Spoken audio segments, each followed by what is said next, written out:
আধা ঘন্টা পর তেজগাঁও ট্রাক স্ট্যান্ডের আগুন নিয়ন্ত্রণে পড়ল 6 ট্রাক, জানালো ফায়ার সার্ভিস। চিকিৎসকদের সার্বক্ষণিক পর্যবেক্ষণে খালেদা জিয়া অবস্থার উন্নতি, ব্যক্তিগত চিকিৎসক অধ্যাপক ডক্টর AZM জাহিদ। 2024 সালের নভেম্বরে যুক্তরাষ্ট্রের পোশাক রপ্তানিতে প্রবৃদ্ধি শীর্ষে বাংলাদেশ। ভারত ও চীনে শনাক্ত নতুন ভাইরাস HMPV, সতর্ক অবস্থায় বুমরা স্থলবন্দর। গাজায় বর্বর হত্যাযজ্ঞ চলছেই, প্রাণহানি ছাড়িয়ে গেল 46,000। 5 দিনেও নিয়ন্ত্রণে আসেনি লস অ্যাঞ্জেলসের দাবানল, বাস্তুহারা লক্ষাধিক মানুষ। অভিজ্ঞদের নিয়ে নিউজিল্যান্ডের চ্যাম্পিয়ন্স ট্রফির দল ঘোষণা।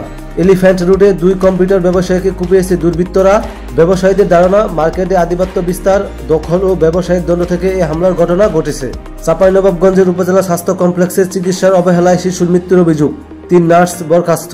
জবির দ্বিতীয় ক্যাম্পাসের কাজ সেনাবাহিনীর কাছে হস্তান্তর চেয়ে অনশনে শিক্ষার্থীরা।